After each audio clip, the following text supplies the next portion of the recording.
সমিতি বনাই দিয়া গৈছিল তিনিজনীয়া সমিতিয়ে ৰিপৰ্ট দাখিল কৰিছে আগৰ এখন জেনেৰেল মিটিঙত এই কথাটো আহিছিল আমি তেতিয়া তেওঁলোকক দুবাৰ তিনিবাৰ টাইম দিয়া হৈছিলে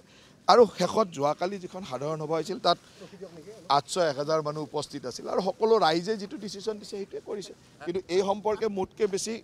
সমিতিৰ মানুহখিনি বা তাৰ ৰাজহুৱা মানুহৰ পৰা জানিলে কাৰণ মোক এইটো মানে দেখিলে কি হ'ব মোৰ পলিটিকেল অপনেণ্ট টাইপ হৈ যায়তো সেইকাৰণে মানুহে পলিটিকেলি ল'ব কিন্তু এইটো পলিটিকেল কথা নহয় এইটো হ'ল আজি এজন মানুহে যেতিয়া 4 বছৰ 5 বছৰৰ কোনো হিচাপ নিদিব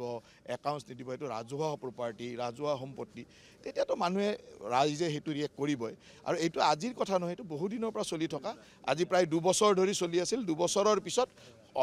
যোৱাকালি ইয়াৰ ফাইনেল কনক্লুজনটো আহিছে আৰু ফাইনেল কনক্লুজনৰ পিছতো ৰাইজে আৰু এটা সুবিধা দিছে যে 3 মাহৰ ভিতৰত তেওঁক সেইখিনি গোটেই কেছবুক জমা দিব দিছে বা যি ধৰণৰ ডকুমেণ্টছ তেওঁৰ লগত আছিল জমা দিব দিছে তেতিয়াহ'লে কোৰ্টলৈ মানে কেছলৈকে নাযায় যদি জমা নিদিলে কেছলৈকে যাব এফআইআৰ দিব এইটো কোনো চাওক এতিয়া টকাৰটোৰ হিচাপ নিদিলেও অনিয়মটো কেনেকৈ ক'ব হিচাপটোৱে দিয়া নাই গতিকে যোৱা 5টা বছৰৰ হিচাপ তেওঁলোকে দিয়া নাই আৰু ৰাইজে নেচাৰেলি চাব যে মই 1.5-2 বছৰৰ দায়িত্বত আছোঁ মই 17 মাহৰ দায়িত্বত যদি এটা অনুষ্ঠানক 1 কোটি বা 1.5 কোটি টকা জমা কৰি দিব পাৰোঁ ইমানখিনি ইনফ্ৰাষ্ট্ৰাকচাৰ কৰাৰ পিছত গতিকে 5 বছৰত তেওঁলোকে কিমান টকাৰ গণ্ডগোল কৰিব পাৰে বুলি ৰাইজে ভাবে তেনেকৈ ৰাইজে যেতিয়া ভাবিব ৰাইজে তাত ডিচিশ্যন দিছে আৰু মই সেইকাৰণে কালি বাৰে বাৰে কৈ আছিলোঁ যে এই কথাটো পলিটিকেল হৈ যাব আপোনালোকে পিছত গৈ পেলাই পলিটিকেল হোৱাতকৈ এতিয়াই ডিচিশ্যন মোক সাঙুৰি নল'ব আৰু ৰাইজে শেষত মুখে জোৰ দিছে যে আপুনি এইবিলাকত চিন্তা কৰিব নালাগে আমি ডিচিশ্যন দিছোঁ আপুনি ডিচিশ্যনটো কাৰ্যক্ৰম কৰক গতিকে ইয়াত পলিটিকেল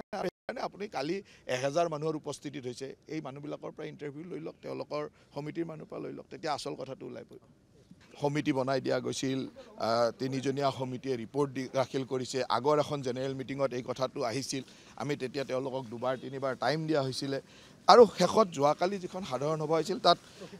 800-1000 মানুহ উপস্থিত আছিল আৰু সকলো ৰাইজে যিটো ডিচিশ্যন দিছে সেইটোৱে কৰিছে কিন্তু এই সম্পৰ্কে মোতকৈ বেছি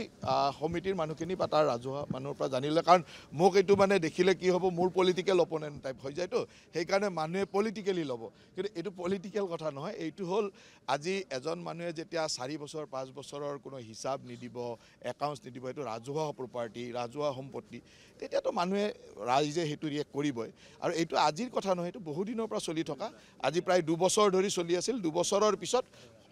যোৱাকালি ইয়াৰ ফাইনেল কনক্লুজনটো আহিছে আৰু ফাইনেল কনক্লুজনৰ পিছতো ৰাইজে আৰু এটা সুবিধা দিছে যে 3 মাহৰ ভিতৰত তেওঁক সেইখিনি গোটেই কেছবুক জমা দিব দিছে বা যি ধৰণৰ ডকুমেণ্টছ তেওঁৰ লগত আছিল জমা দিব দিছে তেতিয়াহ'লে কোৰ্টলৈ মানে কেছলৈকে নাযায় যদি জমা নিদিলে কেছলৈকে যাব এফআইআৰ দিব এইটো কোনো চাওক এতিয়া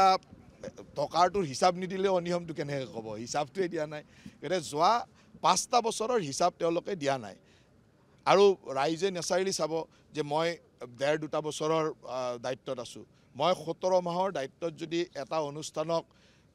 1 কোটি বা 1.5 কোটি টকা জমা কৰি দিব পাৰোঁ ইমানখিনি ইনফ্ৰাষ্ট্ৰাকচাৰ কৰাৰ পিছত গতিকে 5 বছৰত তেওঁলোকে কিমান টকাৰ গণ্ডগোল কৰিব পাৰে বুলি ৰাইজে ভাবে তেনেকৈ ৰাইজে যেতিয়া ভাবিব ৰাইজে তাত ডিচিশ্যন দিছে আৰু মই সেইকাৰণে কালি বাৰে বাৰে কৈ আছিলোঁ যে এই কথাটো পলিটিকেল হৈ যাব আপোনালোকে পিছত গৈ পেলাই পলিটিকেল হোৱাতকৈ এতিয়াই ডিচিশ্যন মোক সাঙুৰি নল'ব আৰু ৰাইজে শেষত মুখে জোৰ দিছে যে আপুনি এইবিলাকত চিন্তা কৰিব নালাগে আমি ডিচিশ্যন দিছোঁ আপুনি ডিচিশ্যনটো কাৰ্যক্ৰম কৰক গতিকে ইয়াত পলিটিকেল আপুনি কালি 1000 মানুহৰ উপস্থিতিত হৈছে এই মানুহবিলাকৰ পৰা ইণ্টাৰভিউ লৈ লওক তেওঁলোকৰ সমিতিৰ মানুহৰ পৰা লৈ লওক তেতিয়া আচল কথাটো ওলাই পৰিব